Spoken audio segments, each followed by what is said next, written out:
Hello everyone, welcome back to Architects Not Architecture and thank you for joining us. After an amazing response to the first virtual world tour, we decided to continue our global digital approach to connect the architectural community. With this event series, we are taking you on a tour around the globe to meet some of the most influential architects of our time and get to know them on a personal level. Today, as an opening event of the session 2, we will take you to Hong Kong, where we will have the great honor to talk to Moira Moser and William Lim. The next 4 stops will be Brazil, Japan, the United States, and Turkey. You probably don't want to miss the Japan edition, where we will have the Pritzker Prize laureate and world-renowned architect Toyo Ito as a speaker. You can visit our website to find more detailed information. There you can also watch the past virtual events on demand, but make sure you do it later. Let's focus and enjoy the next 1.5 hours together. As a first step, let me briefly introduce our format. At Architects Not Architecture, we do not focus on architectural projects, but on the individuals who designed and built them. We often know the projects and awards of renowned architects, but what we often miss out on are the people behind them. It is them and their unique personal history which influence how they work and what they create. So we try to bring to the stage what too often remains unseen. Today, our speakers will talk about their career paths, their influences, and the experiences that shaped them and made them become who they are today. And the main rule is, they are not allowed to talk about their own projects.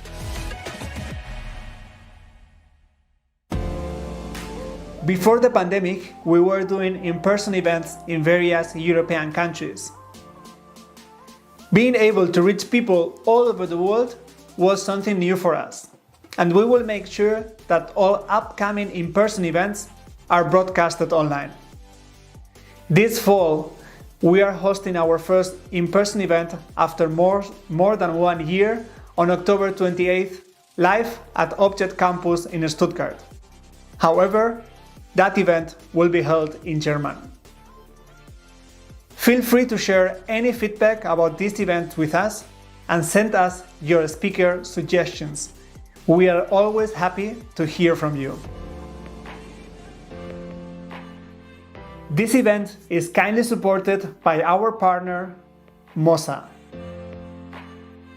We would also like to mention the support of our media partners, Architaily, American Institute of Architects, Chapter Hong Kong, Cara Living, Future Arc, Design Anthology, as well as our broadcasting partner for China, Possession.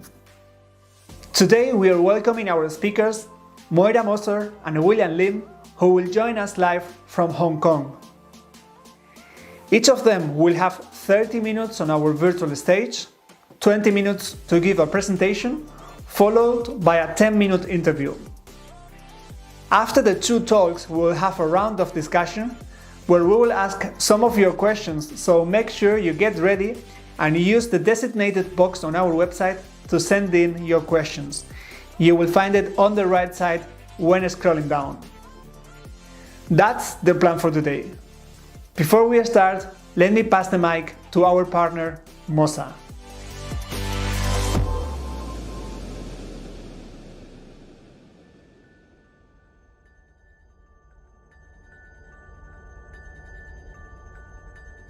Moser has designed, developed and produced ceramic tiles in Maastricht since 1883.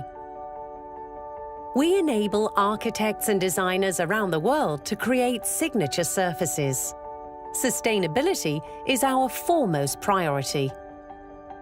To achieve this, we adhere to the cradle-to-cradle philosophy, which helps us make a positive contribution to our society, our economy, and our planet. All of our products are made using the purest raw materials and have outstanding recycling potential. We save energy and water and create excellent social conditions. The key ingredients in our tiles are clay and sand, natural ingredients that do not harm the environment or public health. 1/3 of our energy needs is generated by renewable resources. We have closed process water cycles and purify the water used by our factories on site. Using the purest resources means our tiles can be reused or recycled. We are committed to creating a safe and pleasant environment for our employees, for nearby residents, and for people around the world who live and work in buildings featuring Moser tiles. We look at the whole, at the surface, the space, and the user. In this way, Moser is making a positive contribution to society, the economy, and the planet for current and future generations.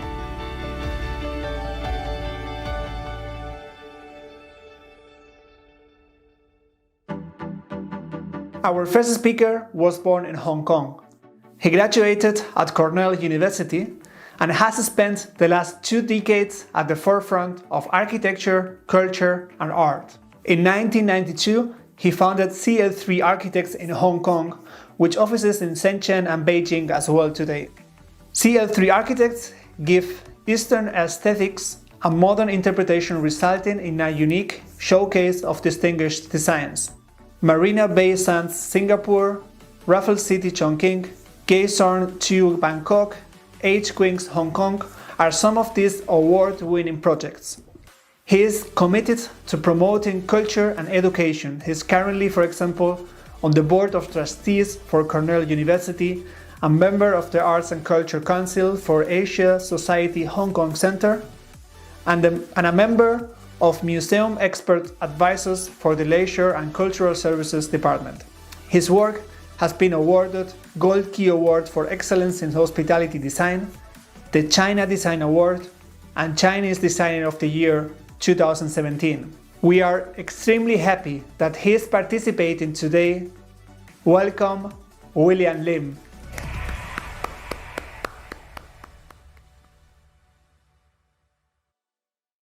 I'm William Lim from Hong Kong, and I thank very much Architect, Not Architecture, for inviting me to give this talk. And it's very interesting to put together this presentation about myself and not so much about my work, which I think is very refreshing, and it actually made me go back and really rethink about what my work is all about and how I got here. So actually, I mean, I will start by saying that, you know, I'm Chinese and I grew up in Hong Kong. And a lot of, when I look back, what really influenced me has to do with this Chinese concept of the yin and the yang, which in a way, a lot of people could see it as a negative thing about polarity and oppositions, but also the way we look at it in the Asian culture is we look at it as harmony. Two things that opposes or differs or are from different ends doesn't mean that they are two negatives, but they actually become a way of harmony. And maybe I can explain how this harmony has driven my work and the way that I think about my projects. So this is me back in I was born in 1957, but at the time we don't have photographs of, I couldn't see photograph of myself as a baby. So this is the youngest of me that I can find. I was born into a very big family. So on the right-hand side, you see a picture of my parents. And I was actually born at a time where I have two mothers. So I was born into a family, big family, Hong Kong, Malaysia. And in a way, maybe this is also a way that I can talk about this duality and harmony as a way of kind of propelling the way I grew up. So this is my parents in around the time that I was born, and then on the right you could see how our family have grown like from over the years, and it was actually don't underestimate Chinese because we can multiply very fast. And this is actually before I had 4 grandchildren. So this was, we have actually grown more since that time. So actually, I grew up at a time when Asia was going through tremendous change. It was really like, by the time you could say Hong Kong is a very international city now, but at the time when I was growing up in the 60s, Hong Kong was actually has a lot of Chinese influence. On the left, we see the Tiger Balm Garden, which is a place that parents would take their kids to. It was kind of this traditional Chinese garden, but what it has was all these scary things about hell. So it actually tells you a lot of things about what not to do, because otherwise you will end up, being kind of tortured in hell. So this was kind of the mindset of the Chinese growing up. But then, of course, we also is facing a world that is looking at Asia, and there was tremendous opportunity. So on the right-hand side is the hotel that my father constructed, and this was his baby when I was just starting to realize I knew he was in hotel, and this is the hotel that he built with the support of the whole family, and everyone was trying to make this work and unify the family. And this is also how I got influenced by my father to become an architect, because he dealt with a lot of architects in his career, and he actually encouraged me to be an architect. Growing up in Hong Kong, of course, we grew up in the colonial Hong Kong. There were a lot of British presence and British rules. And there were also, a lot of turmoil, I think, over this whole period of time. And so I think there's always a kind of conflict going on. But I think like when I talk about the yin and the yang, and conflict maybe is also a way for us to understand and for us to move forward. So like in the 1970s, on the right-hand side, Hong Kong was constructing the most, it was at the time the tallest concrete structure, I think, in the world. It was like a kind of I think it's a 60-story building, all made out of cast-in-place concrete. But then on the right-hand side, you could see the kind of the more rundown part of Hong Kong. This is Kowloon Walled City, which is kind of a notorious place where a lot of crime, a lot of, you go in and it's kind of like a maze. It was torn down, I think, in the 1980s, but at the time, it was actually a few blocks away from my high school in Hong Kong. And to tell you the truth, this is the kind of environment that for a kid growing up, this was a lot more exciting than the one on the right-hand side. So we would go in and explore, and we would go to the fringe of this Kowloon Walled City. We don't dare to go inside, but the kind of activity and the vibrancy is, actually very exciting for young kids like myself. So around the same time is also, I think I was in around maybe Form 3, Form 4 in the British education system. It's a kind of time that we also get a lot of influence from America. I think the American culture was very exciting. I mean, in the 70s, it was, like we have the feminine side. I remember Liza Minnelli and the movie Cabaret, and the idea of what's good is sitting all alone in your room. I think it's the kind of thing that actually has stayed with me even now. It's like when I have time, I want to go out and do something. And of course, around the same time, my biggest hero growing up was Bruce Lee. And it was, of course, a lot of young people my age at the time adore him. But then he died all of a sudden, and it was the kind of moment that you feel that things don't really last forever. And it was kind of an awakening moment for young people like myself. So in 75, I went to the US for the first time. I went to a prep school in Connecticut. And here you see also the Jaws was shown at the cinema at the time. It just came out. And I remember my sister taking me and just dropping me off at the cinema because she was too scared to go in and watch the movie. And then I watched this, Jaws, and then I went to Connecticut and stayed in this, small, quiet village. So it's a lot of kind of dichotomy and oppositions and things like that happening. And then I entered Cornell in 76.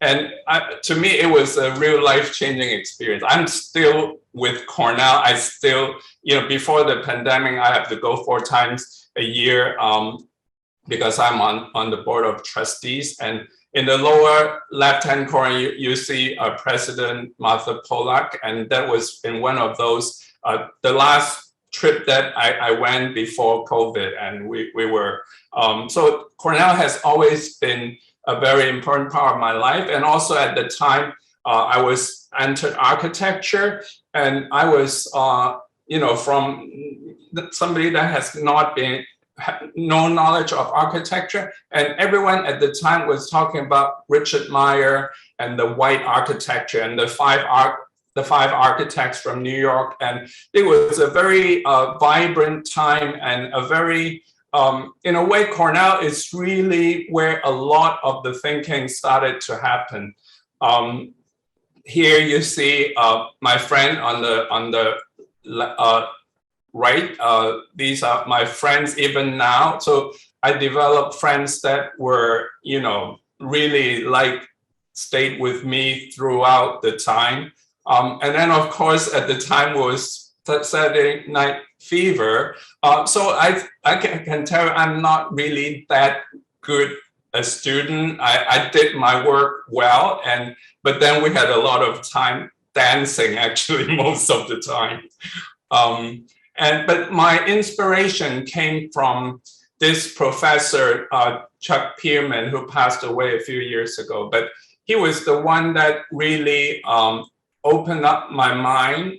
He introduced me to Frank Lloyd Wright. He is a fanatic of Frank Lloyd Wright and Japanese architecture. And at the time, I was very surprised to find out that actually American architects, Western architects have actually been also influenced by Asian architecture. So it was a real eye-opening time for me. And around actually that year, 78, I went to Berlin, and I studied under Matthias Unger. So you can see the difference between, being taught Frank Lloyd Wright at one moment, and then Matthias, which I think is also like his thinking of the rationalist architecture has been a very crucial part of the way I think even up till now. And at the time, you might remember, for those of you that are similar to my age, 2 very important books that came out. One is Rem Koolhaas's Delirious New York, and talking about urbanism and the way high-rise and the density of a city and the way a city developed. Whereas on the other hand, there is Roma Interata, which is this exhibition in Rome, and spearheaded by some of the thinkers that were also very important at Cornell: Colin Rowe, Mike Dennis, Michael Grave and Richard Meyer, Rob Creer. So all these thinking about, in a way, a dual, one side we're talking about modernism and this development of the city. On the other side, we're experiencing from the repercussion of these major urban renewal, like Boston city, where a lot of the whole entire historic part got wiped out and rebuilt. And then we have the other thinking, the Roma Interata group, which really start to think that it's important that we live with history and incorporate that into our urban texture. At the same time, I'm also like, I was, other than architecture, there are a lot of other stimulation coming in. At the time, Dwayne Michael, I did a lot of photography. It was my at university, but photographers like Dwayne Michaels who kind of start to tell stories with photographs, and then the music and the opera of Philip Glass, Einstein on the Beach. It's just amazing the way that you can deal with architecture and space with the opera, and it was the stage set and everything was just amazing to experience. So after I graduated, I went to Boston, and I was working and of course starting a family. So we had 5 very nice years in Boston. I worked actually at the time I worked for Earl Flansburgh. I was doing drawings like this actually as a side job also to, bring in a bit more income. So this drawing is for Boston by Foot, which is operated by Earl's wife. And she asked me to do a drawing of this project that I worked on when I was with Earl. And then in '87, we came back to Hong Kong. Again, Hong Kong back then was very vibrant, very active, but not an international city like now. We still see a lot of very local presence. On the left-hand side, you see this tram actually driving through a wet market. And it's just one of those most stunning and exciting things about this Hong Kong local culture. And then on the right, it was my first trip to China was to Guilin. So you can see at the time, China was still just starting to develop, and you can see that duality between Hong Kong and China. Of course, now it's almost flipped the other way. So in 1992, the premier of China, Deng Xiaoping, actually came to the southern part of China, very near Hong Kong, and he came up, with the commitment to develop the southern part of China.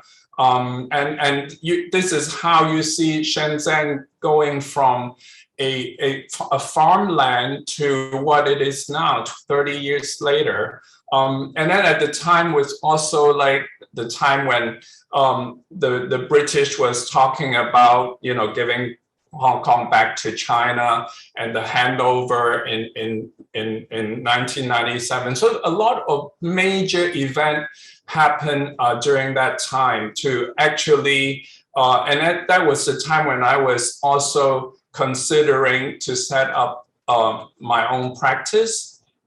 So in 1993, I was not the one to set up CL3. I was actually invited by some other people who I actually hardly knew, but somehow they were looking for one more architect to help them set up this firm. So I joined them, and it was great opportunity at, starting up your practice. And at the time, China was really moving very fast, and almost we get a new project almost every week, and it was an amazing time. But of course, with that comes responsibility. You have your staff, you have to grow an office, you have to, it's very different. At first I thought when you start an office, you can control your own time, you can do your own thing, but that's not true at all. It was like you have no time of your own. Every minute you have, you're thinking about the office.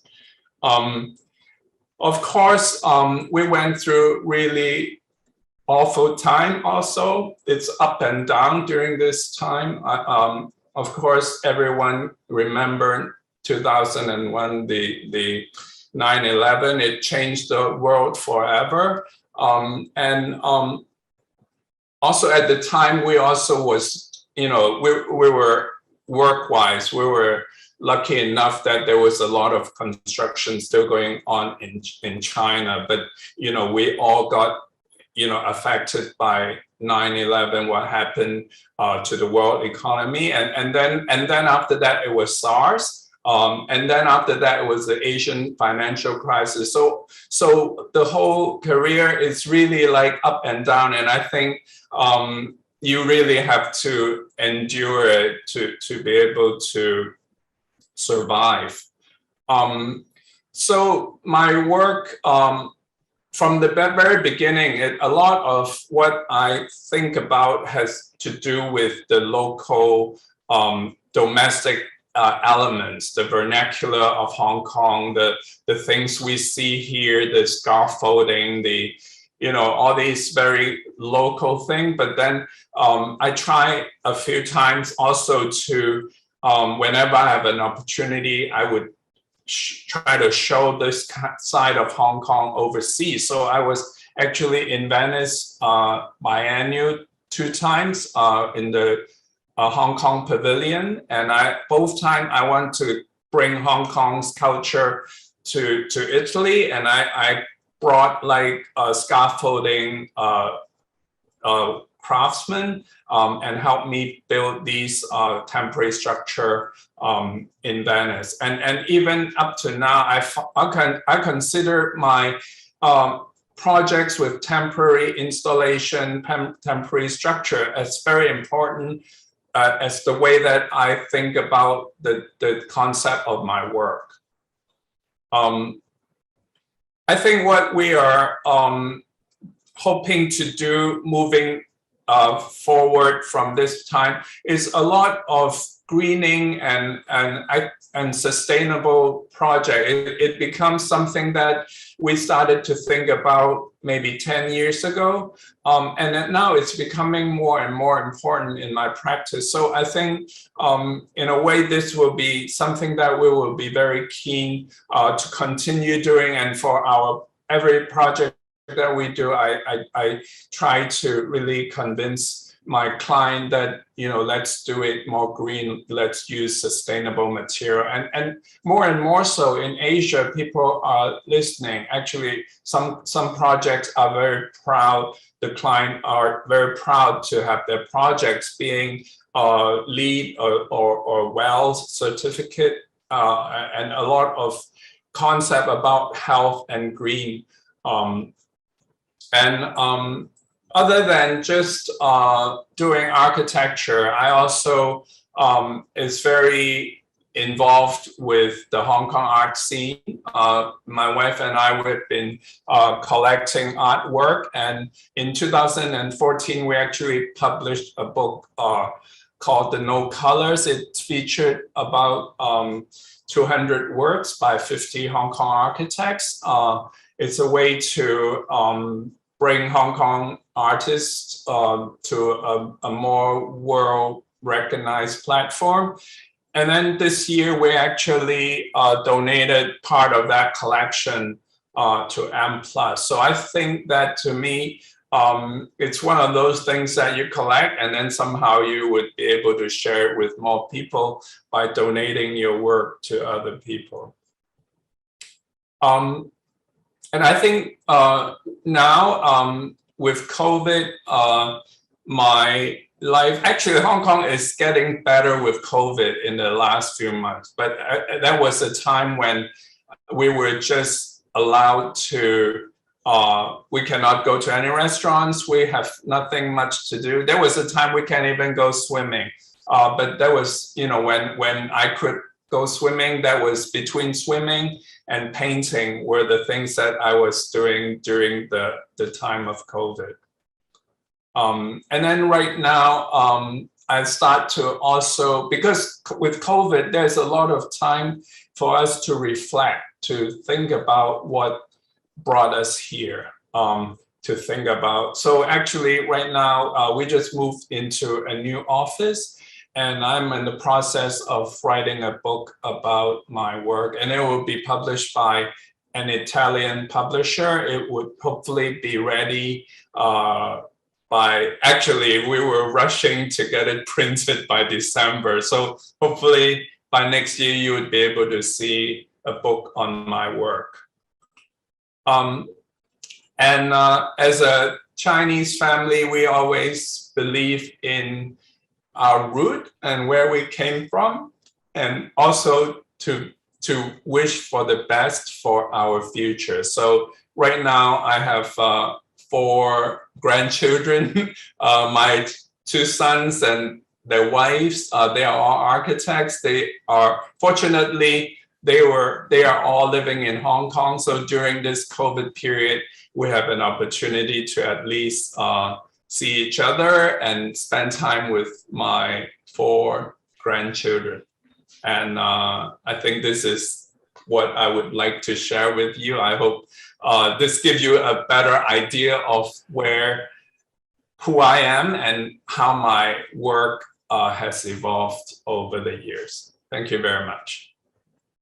Thank you, William, for the wonderful presentation. Thank you a lot. It was a very nice talk.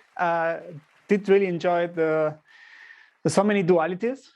And of course, I wonder how was it to live in Hong Kong at that time. You show those pictures of the walled city and then the new buildings, and you said as a kid it was even more exciting to be in that kind of environment. Yes. How was that time for you, and what do you remember of Hong Kong those days? It was a very good time, actually. I mean, of course, well, as kids, we were not so bothered by a lot of, political thing that was going on. Also, I was not, that was pre-architecture time. So it was really just having, a good time going to school. I think the school system in Hong Kong is very difficult. It's very demanding. I felt that somehow I have a way to do my exams and studies and still be able to have fun with my friends. And so actually that was a good time. And I have to say that I said that the kind of more grassroots type of environment, the more local type of building interests me more than like the super high rise. And I would say that it's not even back then, but even now, to me, I think I'm a lot more interested in the grassroots elements, in the vernacular element, in the way that people live in the city, the real life that people live. It's not, I kind of am not too impressed by the super high rises that look the same in everywhere. But I think the local element, the little neighborhoods is really what still draws me nowadays. There is, as you are so related to art and painting, I wonder what is your definition of architecture as art, if it's an art, and what you will say of when is architecture art for you? I think we have to look at, I think maybe you could say when, I think architecture is definitely art, but I think maybe the differentiation is when is a building and when does it become architecture? The big division should be. So I think. How do you do this division? Well, I think buildings only are functional and it has no spirit, whereas architecture has a spirit, has a thinking behind it. And I think kind of looking through all this, you know, the education I have, all these different diversity in terms of architecture that people were doing. I think to do architecture, you have to break away from the normal thinking. You have to have a, you know, something extra that people is beyond just being conventional and beyond being just functional. I think engineers can do buildings that are buildings, but I think architects, we are supposed to do architecture.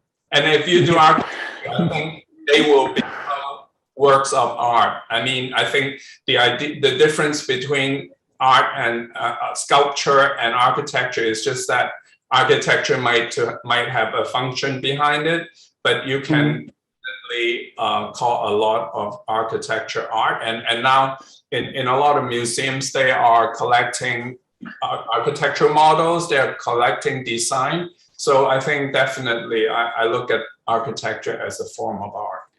Or even installations, as you say that your installations were so relevant for you as an architect. That's something many museums are collecting as well.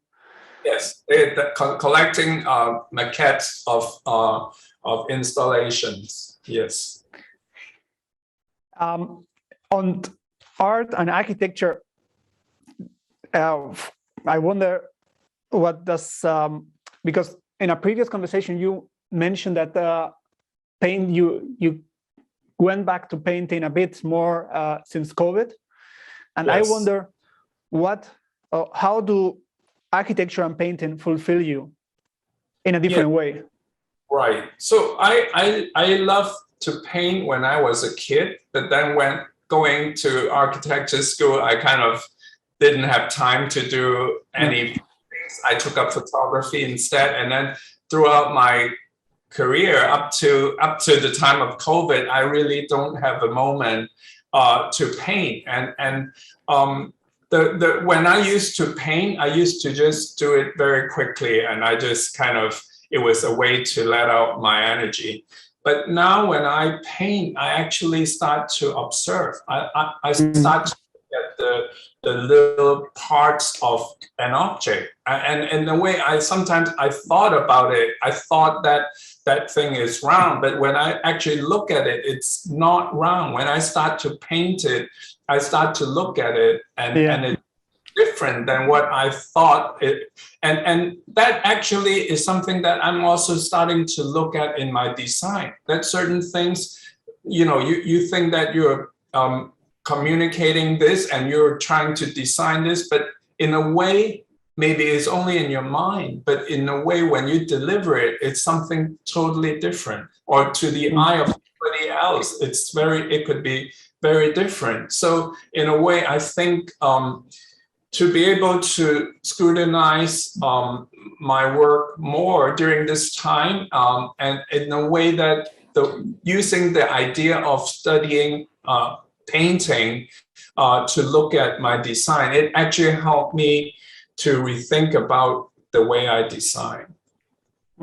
That's so nice to hear that even this painting passion makes you even more sensitive as an architect.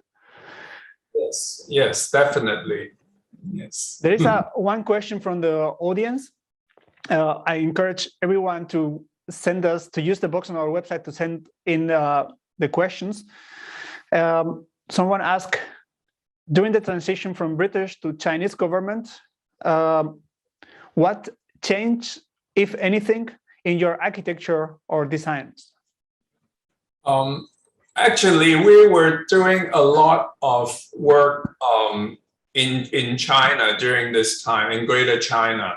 And I think maybe in terms of physical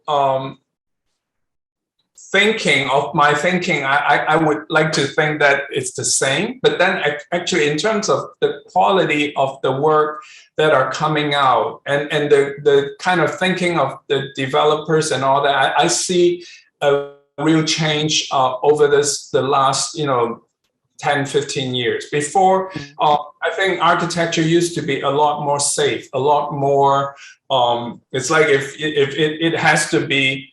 If you want me to build it, if you want to convince the client, they want to know that where it has been built before. But I think nowadays there is a more appreciation of architecture and design as something very unique, and it's almost something that could help promote the project. We could help them lease the project or sell the project by having great design and unique design. So over the last 10, 15 years, a lot of our clients are starting to look more into something that is innovative, something that is different. We need to bring in new elements. So I think it's a lot more daring to me, the transition. That's a good transition. I think so. William, I would like to thank you for the talk and for the interview. If it's okay for you, we'll meet in about half an hour during the roundtable discussion, and then we will introduce now Moira. Thank you, William, for the presentation. Thank you a lot.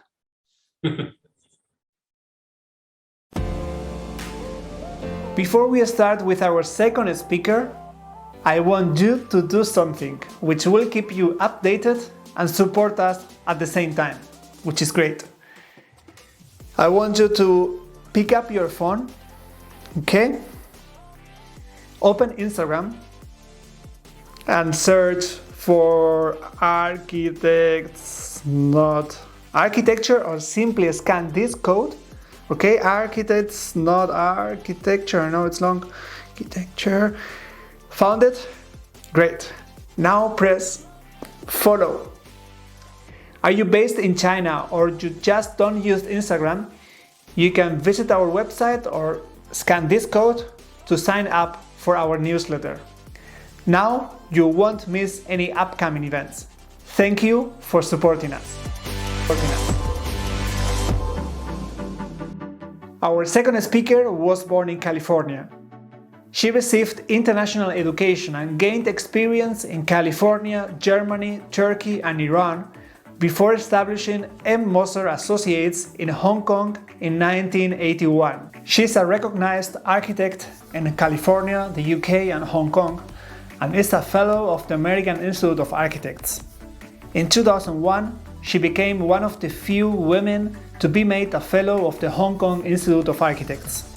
Today, AnA Moser Associates is a global firm with over 1,100 employees in 25 locations in the world and provides a holistic approach to physical and digital workplace environments of all scales. In 2004, she was recognized as Hong Kong's Entrepreneur of the Year by the Women of Influence Group. In 2008, received the prestigious Legend Award at the Contract Annual Design Award in New York. In 2019, AnA Moser Associates was awarded Firm of the Year by the American Institute of Architects International Region. An outstanding career, if I may say. We are extremely proud of having her with us today. Welcome, Moira Moser. Thank you, Furman, and hello, everyone. It's quite strange to be asked to talk about myself and not about our work, but perhaps the story of my becoming an architect will encourage others to explore their own path. I grew up in Laguna Beach, a small town of fewer than 10,000 people on the Southern California coast. Laguna was not just a beach town. It was a well-established artist colony. Frank Kuprian, the dean of Laguna artists, was a close friend of my family. Laguna was already famous for its annual art festival, both for exhibits from local artists and even more for the Pageant of the Masters, masterpieces done on stage with real people. As a child, my first lesson in art history were from these living pictures. well-known ones by Millet, Renoir, sculptures like the Greek Discobolus, and always ending each night with Da Vinci's Last Supper. In this creative community, my father, an entrepreneur who had emigrated from Switzerland as a young man, and my mother, a stay-at-home mom with a theater background, who was always at the piano, made sure we were always surrounded by innovative and creative people. When I was around 9 or 10 years old, I loved to read my mother's Better Homes and Gardens magazines, looking at all the beautiful houses with happy people and the plans that went with them. I wanted to create places like that where people would have happy lives, like the one I had. And that's when I decided to become an architect. I had no idea then, of course, that the human experience of the architectural space would continue to be a driving force for me. Laguna had just one high school, and girls were not allowed to take shop class or mechanical drawing. But I was lucky that a neighbor living across the street, Mr. Laralde, was a retired architect. He gave me a drafting board, a T-square, and triangles, and taught me the basics of architectural drafting. He was my first mentor.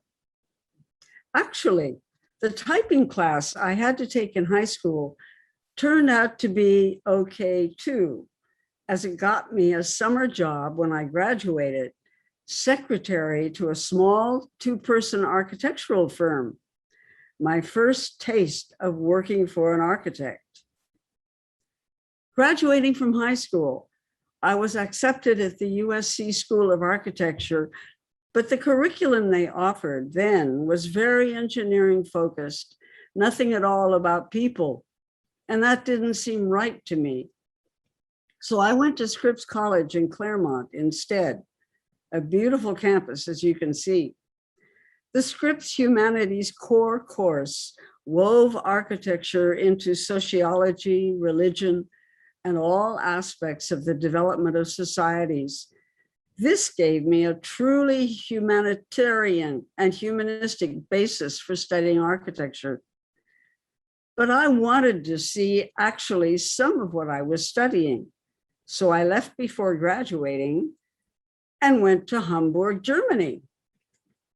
Having learned German at Scripps, I was able to study architecture at Hamburg University, attending lectures under that central dome that you see in the picture there. But I had to earn my way through school. So I got a job waiting table at a small cafe next to the construction site for the new subway in Hamburg. The workers and the contractors would come for a meal and a beer. And when they found I was studying architecture, they helped me get a job as a draftsman at the reinforced concrete construction firm that was building the subway. The firm was in Chile House, one of Hamburg's iconic old buildings. The building still had the Paternoster elevator system with the open cabs continually going up, around, and down like a rosary. I had never seen that before, but soon learned to quickly jump in and out of the moving cabs. Working my way through school in Germany turned out to be just too difficult, and I knew I had to get back to the US to finish my architectural education. But being in Europe, I decided to take the grand tour first, albeit as a poor student staying in youth hostels. My first stop was Cologne, or Köln in German, to see the cathedral. Having just left a reinforced concrete construction firm, I thought to myself, how in the world did they do this without reinforced concrete? But more than that, it was the awesome experience of the interior space and of the light that was so overwhelming. Hosteling on, I went to Ronchamp, and again, even more than the building's amazing presence in the landscape, it was the spatial experience of the interior created by the light that stuck with me. Hosteling on further, I had an unexpected chance to go to Istanbul, so that's where I went. It was so fascinating to be in a culture that I knew nothing about and that was not really Western. So I went to the Istanbul Technical University and asked if I could study architecture there. They were very surprised, of course, but they said yes. David Gebhard, the architectural historian, was there on a Fulbright exchange program. He and I were the only Westerners at the university then.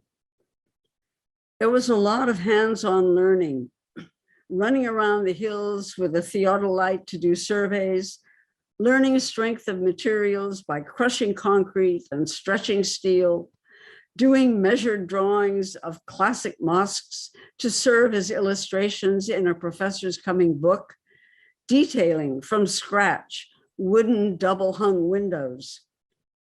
But still, I knew I would have to get back to the US to finish my architectural education and become an architect.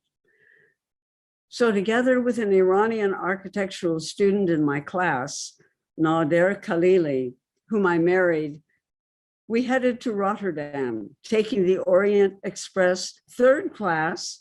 We were still poor students, as far as Paris. We made a stop in Paris just long enough to visit the Sacré-Cœur and the Louvre. There I am with the Venus de Milo. No barriers around artworks in those days. Then it was on to Rotterdam, where we took the Grootebier, a troop ship turned student ship, to New York. Coming back to the US by the Statue of Liberty, I felt a bit like an immigrant, but happy to be coming home. But New York wasn't home, California was. So on to California, where I registered at UC Berkeley's School of Architecture. Our studio classes were in a wonderful old shingled building that we called the Arc. Donlin Linden, later of MLTW, was teaching there, as was Patrick Quinn, who later went on to be Dean of the School of Architecture at Rensselaer in New York. I don't have a photo of Patrick from the old days, but we're still in touch today. After Berkeley, and I didn't want to stay there because I didn't want to become a Bay Area architect, I went down to Los Angeles, closer to my hometown of Laguna Beach, to look for a job. It wasn't easy. Not only was I fresh out of school, I was a woman, and most firms wouldn't hire a woman as she might be a distraction in the drafting room. But then I interviewed for a job with Mr. Rook, who had a small firm designing schools.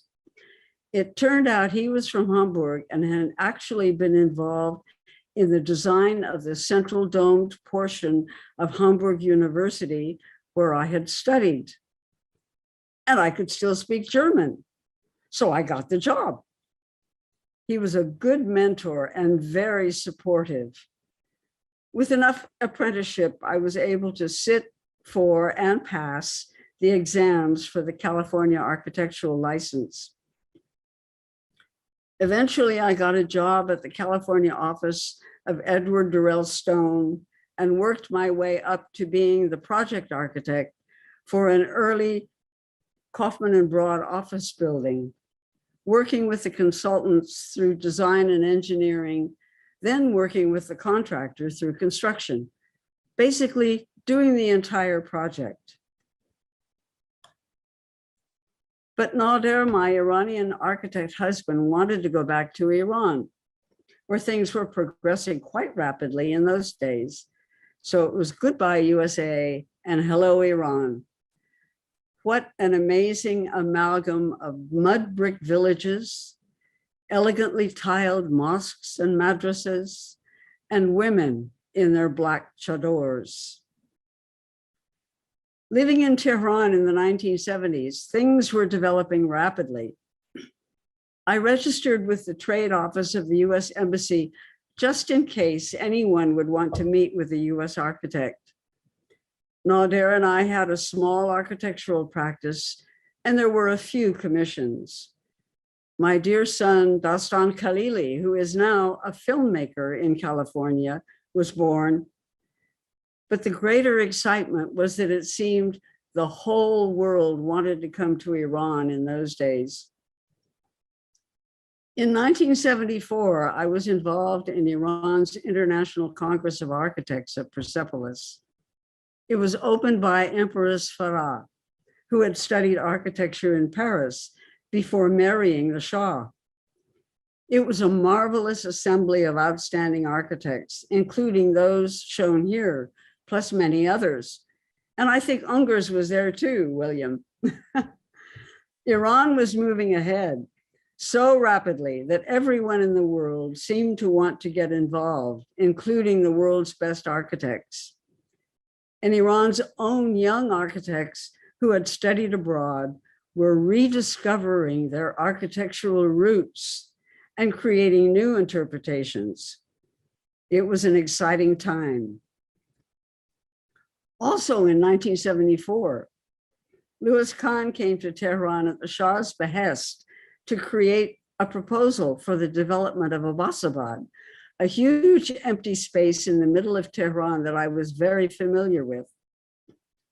As I was the only US architect resident in Tehran, I had the opportunity with a few colleagues of not only meeting with Lou Kahn, but also of hosting him for a private dinner. For me, as a young aspiring architect, that was even more exciting than meeting the Empress Farah. Not to be outdone by the men, in 1976, the Empress Farah sponsored and opened the International Conference of Women Architects in Ramsar at the Caspian Sea. I was very involved in organizing that, together with a few other Iranian women architects. Although we were a smaller group, we were every bit as passionate about creating architecture that would contribute to the quality of people's lives. And yes, we did have a proper conference hall for the sessions. We weren't always sitting on the floor. Denise Scott Brown came, as did Ann Ting, Gay Aulenti, Alison Smithson, Anna Bofiel, and others. Ann Ting particularly remained a close friend for many years after that. While in Tehran, I joined the US-based Council on Tall Buildings and Urban Habitat and participated in several of their global conferences. In 1977 and 78, they invited me to their headquarters in Lehigh, Pennsylvania, as a visiting research scholar, where I focused on planning and environmental criteria for tall buildings. They also gave me the opportunity to go to Hong Kong to study how tall buildings were being developed there. In doing that research and talking with the city's leading architectural firms, I heard the message several times, there's a lot happening here, and if you come back, we have a job for you at our firm. When I returned to Tehran, the Iranian Revolution was just getting underway, and what I had heard in Hong Kong stuck in my mind. And then in 1979, Ayatollah Khomeini took over the government of Iran. As an American, I was no longer welcome. As a woman architect, it was not possible for me to continue working. My personal life wasn't in great shape either, so it was time for me to leave. As I left Iran, Hong Kong beckoned. And when I arrived in Hong Kong, it looked like this. That tall building on the waterfront was the tallest building in the Central District on Hong Kong Island. And William remembers this too. At the time I arrived, though, China's 1978 open door policy was already opening the country to foreign businesses, and Hong Kong as an entry point was a boom town. Rapid change was in the air. I quickly found a position with one of the city's major architectural firms that I had interviewed for the Tall Building Council the previous year. The firm I joined was responsible for designing one of the largest residential developments being built then, Taikoo Shing. At the same time, many US and European companies were setting up in Hong Kong so they could push their business ahead in China. It was obvious that Hong Kong was changing rapidly into an international city. My entrepreneurial instinct saw opportunities. So in 1981, I went out on my own, starting a small firm with just 3 people. Even as we grew, it was still primitive then. No computers, everything was still drawn by hand. But as Hong Kong was still a British colony, my US architectural license wasn't recognized. So I went to London to be interviewed for licensure there, which I got. Then with a UK architectural license, I was able to be interviewed for a license in Hong Kong. I was successful with that too, and became, in Hong Kong terminology, an authorized person. That means I am authorized to be a person. In 1983, I won a competition jointly with William Turnbull for the American Country Club, with me as the architect of record.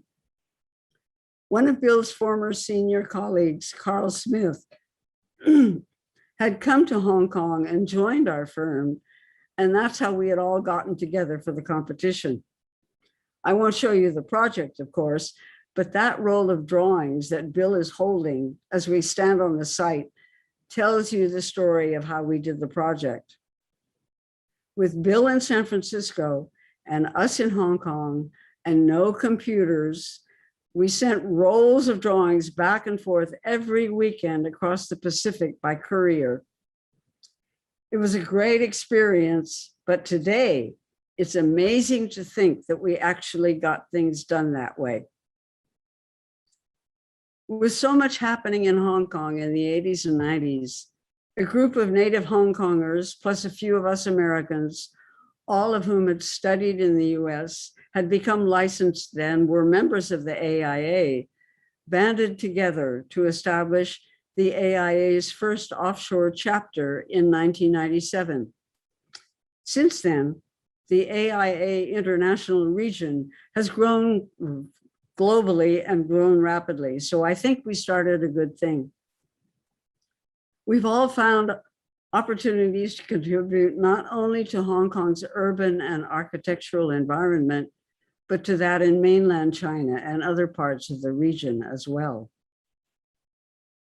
Hong Kong today is a visually sophisticated urban environment of many tall buildings. That white building behind the Ferris wheel, the tallest when I arrived in 1979, doesn't look so tall anymore. I was traveling a lot to our 25 global offices before the COVID pandemic put a stop to that. But Hong Kong is home. And I am married to Joseph Look, a native Hong Konger who is now quite involved in the business and organizational aspects of our global growth. In the 40 years of our firm, my passion for creative workplace environments that support positive experience has not dimmed. I've emphasized our focus on sustainability and wellness, creating healthy building environments, and now also designing toward net zero carbon. I and the whole firm passionately champion a return to the architect's responsible integration and leadership of all of a project's disciplines in both design and construction. We embrace and design for the rapid changes we are witnessing in the way knowledge workers work, and that's enabled by technology for them. And we also are using the tools that technology gives us to create better built environments at all scales. Most importantly, I find it a real joy to bring young talent into the firm, helping them grow and develop. Daniel Burnham said it well. Remember that our sons and grandsons are going to do things that would stagger us. I've found that what he said is just as true for women in the profession as it is for men. So that's my story, and thank you for listening. Thank you a lot, Moira, for the presentation. It was so nice. Also, a very nice quote at the end, like think big. You are a truly adventurer. How old were you when you decided to left the university in California and go to Europe?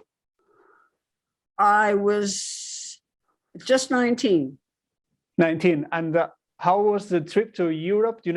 Was by train or no? Well, I had to fly across boat. the ocean. Yeah. No, I flew Okay. to London first, and then to Hamburg. And you said you were traveling around Europe in third class. I don't know that. How was third class? Well, actually, no. It was traveling back from Istanbul on third class in the Orient Express, the famous Orient Express. First class, second class, third class. Third class has hard wooden benches facing each other in a cabin with about 6 people all together, and you bring your own food. Must be very interesting to be there. Yeah. I have to tell you something. The first time I took a flight was when I was 22. From 22. Okay. I cannot compare that with your trips. Well, my first flight at 19, that was my first flight too. No, 19, yeah, but across Europe and by yourself, that's must be crazy. In Europe, I was hosteling, I was hitchhiking. Yeah, also a great idea, right?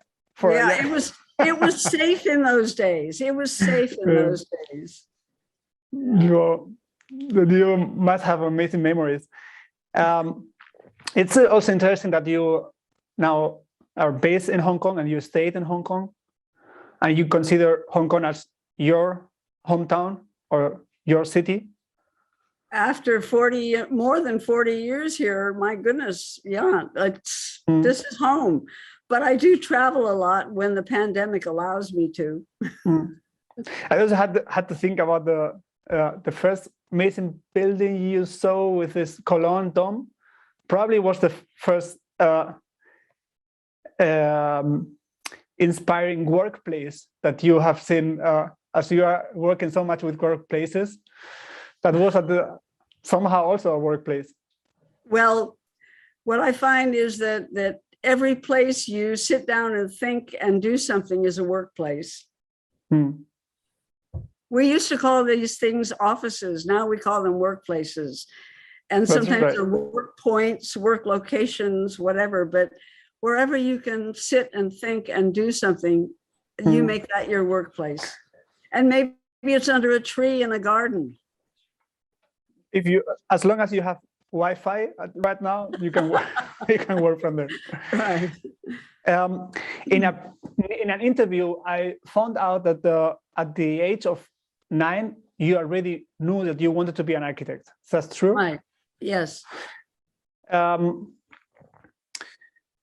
What would you recommend to people that didn't have that kind of revelation? Sometimes it's not that easy, right? Well, I think whenever you fall in love with the profession, that's when you want to do it. But you have to really love it, because it's not easy to become an architect, as you well know. Yeah, William, I actually also mentioned that he thought maybe at the beginnings of the practice you have time for yourself and so on, right? No. Actually, not like that. Actually, the truth is that clients determine how much time you have. So we have to find good clients. Usually they want everything done yesterday. So That's you hard. stay up to the late hours and finish to get things finished. I see one question from the audience regarding being a female architect. Do you mind if I ask something Please, about go ahead. that? Do you think that being a woman in a male-dominated profession early in your career had an influence or your desire to start your own company or firm? And what would you regard as your greatest success in your life, not just in architecture? Well, the first question, those are two questions, very different. Yeah, that's right. No, actually, I was very fortunate. My parents never discouraged me from being an architect. They never told me that it was a man's profession. And so I very blindly went ahead and said, well, I'm just going to become an architect. Mm-hmm. And actually, I am going to be very, very happy when one day people don't talk about women architects. Mm. We don't talk about man architects. Are you a man architect? I'm a licensed architect, as you say. Licensed person. We're all architects, okay? Gender has nothing to do with it, really. Mm. The other question, tell me again, what was the other question? What will you regard as your greatest success in your life? Not just architecture, that must be hard. My greatest success is my son. Mm-hmm. I am so proud of him. He's an independent filmmaker. He has a film that is going to be streamed in early next year, a feature film that is actually in about 12 hours from now in Los Angeles. It will be showing as a short premiere. And I'm very, very proud of him because he too has followed his passion. Mm-hmm. I followed my passion. He's followed his passion. And I think that's what makes a good professional or a good artist or a good architect. Mm, that's true. Do you have any regrets? Oh my goodness.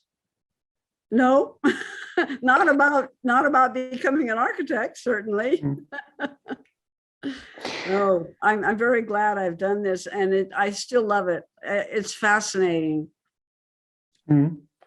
Actually, AnA Moser Associates is now one of the top 20 biggest companies in the world. I don't count as a design company. I don't count these things. Numbers don't mean anything to me. Actually, those kinds of numbers don't mean it. Hmm? What does success mean to you?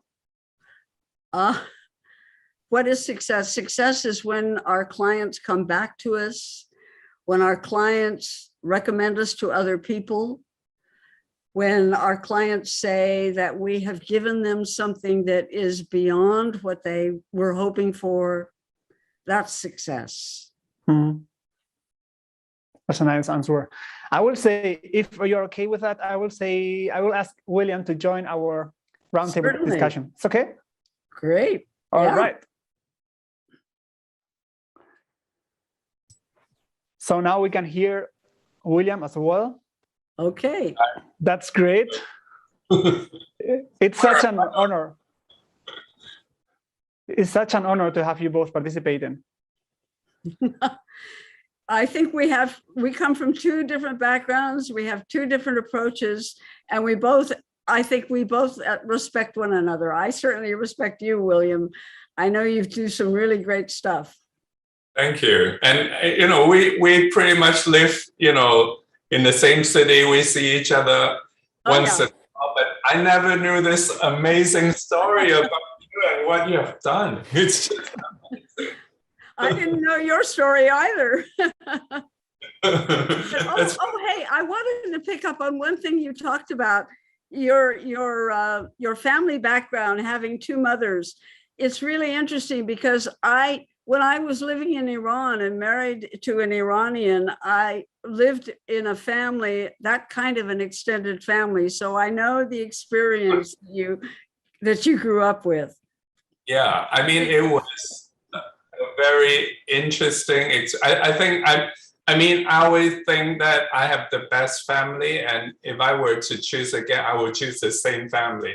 And it's just, and with two mothers, with two wives, but you know, all my siblings, we get along so well. We still talk to each other like all the time, and they come visit and all that. So it was a very interesting thing. And of course, I could see that even with a husband and wife, you would have argument. But with the three of them, it was amazing that they lived all these years. My mother lived to be 94. My father lived to be 104. Oh, wonderful! Wow. So you have a long ways to go.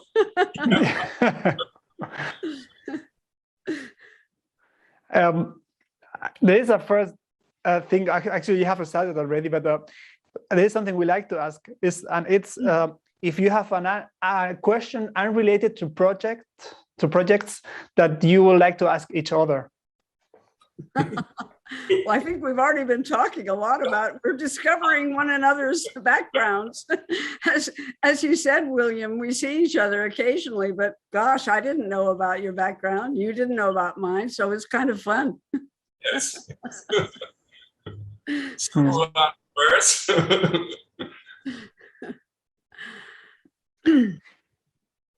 I see one of the I encourage the audience to send questions. I see one of them. Maybe I will start with one of my questions, and will be regarding Moira. You mentioned the beginnings with the AIA.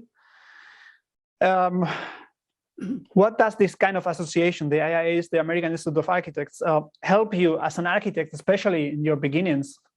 Oh yeah, well, when I went to Iran, it was a badge of honor.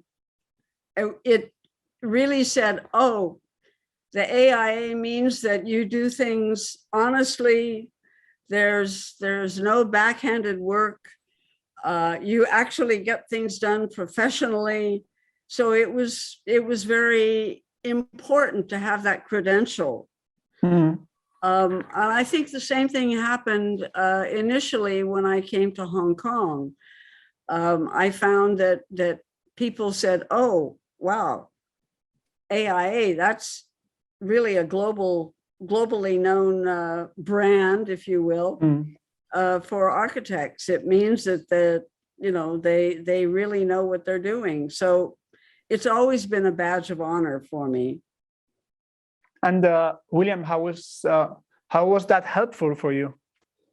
If it was, it's definitely helpful. I mean, I think I was probably among the early members, or maybe a founding member. I can't remember. Yeah. Yeah, but it definitely was very helpful, especially like doing work in China. I think China, they really look up to the US in spite of what you think is going on. But having a US education, having that credential is very useful doing work in China. Yeah. And now that you are both so well established and everything is working well, you have so many projects, so many awards won at the office. What are the biggest challenges that you are having nowadays? The best challenges are the new projects that are coming down the line, because we're going for our work, which is primarily creating workplace environments, whether they're inside a building or an entire building or an entire campus. The way work is being done is changing so rapidly because of technology and because of artificial intelligence. And so the environments that we create for people for working are going to have to change as well. The buildings will have to change, the campuses will have to change. So those are the exciting challenges that I see in front of us. William, what about you? Well, for me, I think it's an ongoing challenge. It's always been creating a certain balance between what I would like to do and what I need to feed the office. That's always been a challenge, and you know, in a way, we actually at the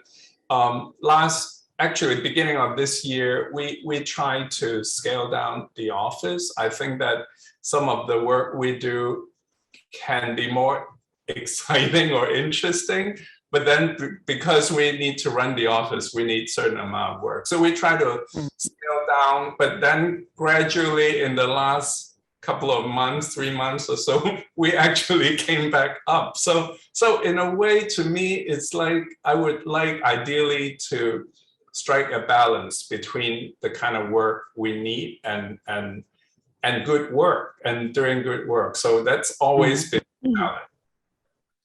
That's your yin and yang again. Yeah, opportunity and responsibility. Yes. As you mentioned, I guess the H Queen project combining the arts, so galleries and architecture must be one of the most how do you say that? One of the fulfilling projects that you have done. Yes, am I right? It definitely is one of my most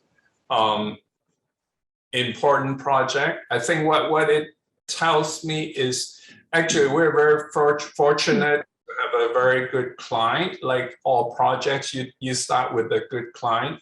Also, I think that for this project, we were able to push an idea which seems like a bit crazy to reality. I mean, to do a building in the most prime land in Hong Kong and to dedicate it all to art gallery. I mean, the developer has to do a lot of risks, take a lot of risks to do a project like that. And actually, so for me, it combined all my passion into one project. I've, you know, been really passionate about art galleries. I've always wanted to do a museum. I don't have a chance to do it, but then this is a vertical kind of gallery, which is also quite revolutionary.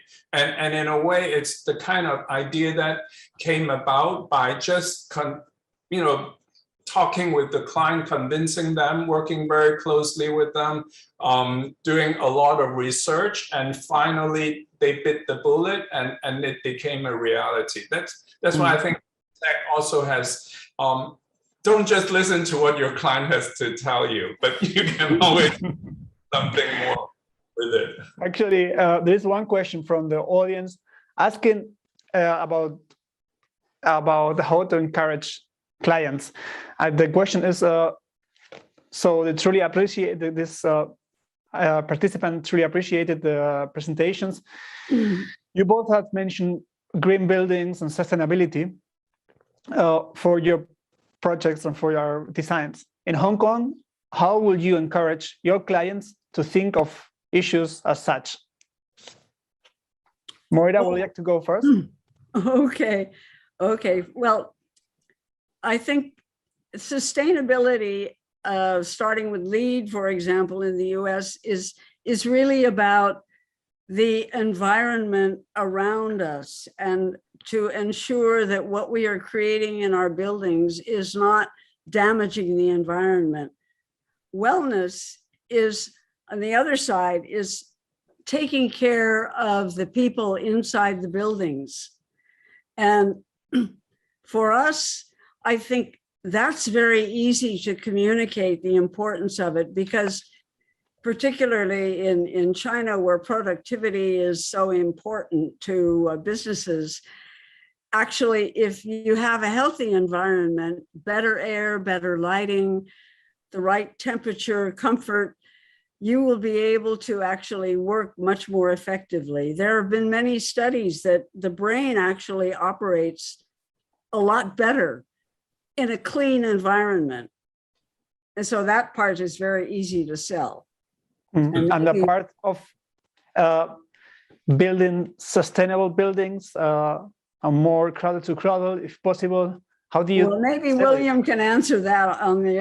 I'll let him answer that. Yeah. William, you have the mic.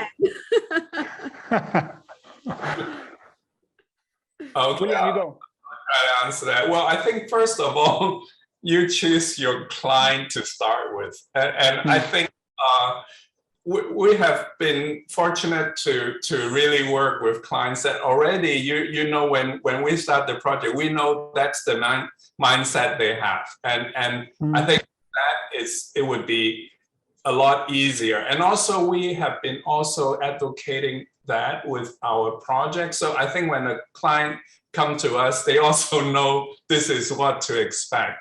I think in this part of the world, it's not that difficult to convince. I think, like, let's say like China, they're trying, you know, they have this national policy, they want to get to zero carbon, and by I think it's 2050 or something like that, or 2060. But you know, the whole strategy is heading that way. So I would say that probably 60% of our client is already, you know, wanting to do that even before they hire us. The project is already going to be like LEED certified and all that. So I think that in this part of the world is really not that difficult to convince client. And I think it's just a natural thing that, you know, we're doing project in Thailand, in Malaysia, and it's just,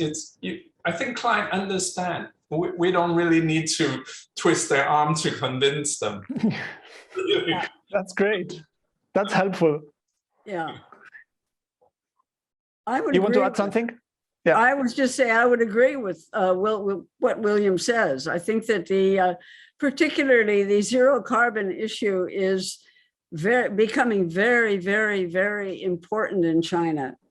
And it's something that we're all really looking at very carefully, not only in the materials that we use, but in the way we actually orient a building and how we develop the effectiveness of the use of the building after it's completed, so that it continues to be healthy internally and continues to not spew terrible things out into the environment that we don't want it to do.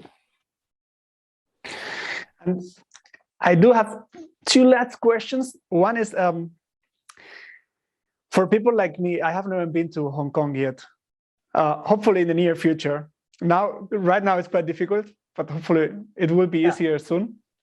For architects that have never been to Hong Kong, what should architects not miss when visiting the city? Who would like to go first? I would say Queens. Make sure you see. No, that's just a joke. I think for architects, you have to experience the density of Hong Kong and the way that it actually works. I think in a lot of dense cities, it doesn't really work and it's chaotic and all that. But Hong Kong, I mean, it's a city of multi-layers. And you know, starting from the street, and you have the kind of elevated walkway, and then you have the mass transit, and then you have the flyover and all that. And it's the compactness of the city. It's something that you probably read about, you know, from Le Corbusier's, you know, like Broadacre, you know. But in Hong Kong, it actually worked. Go to Taikoo Shing. That's the project that Moira was showing it under construction. That was probably 30 years ago. Now it's a full kind of mini city, and everything works so perfectly. And this is definitely to experience it. Right. Moira, what would you say?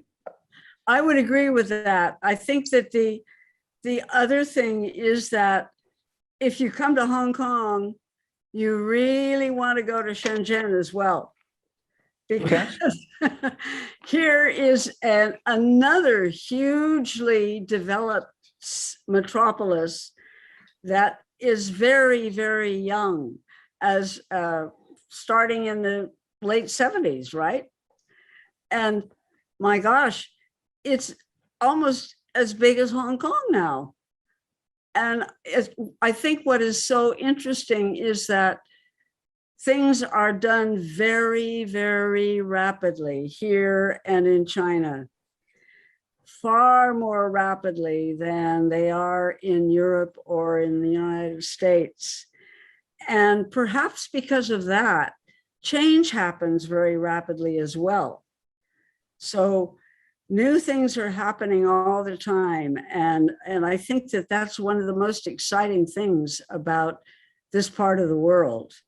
That, you know, on the other hand, it's a little bit sad that a lot of the old things don't remain, that they get rebuilt or torn down and rebuilt and so on and so forth. But on the other hand, it's, you know, it's wonderful. Everyone is looking ahead.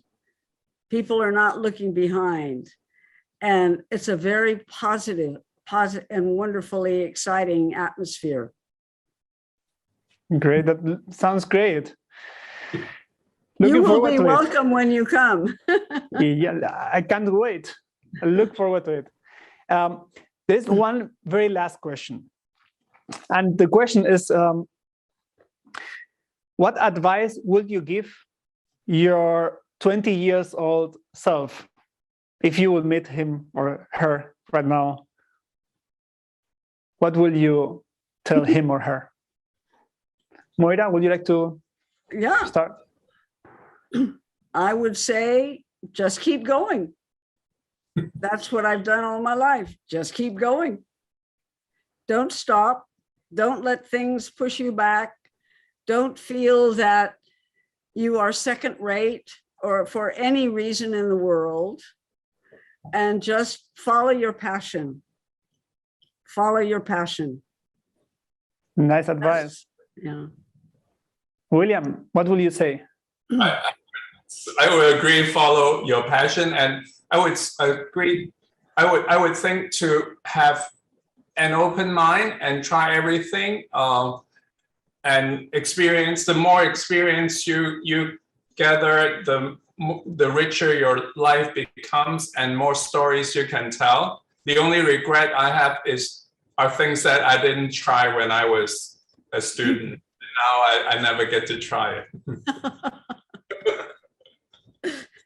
Like I never went to the Rocky Horror Show.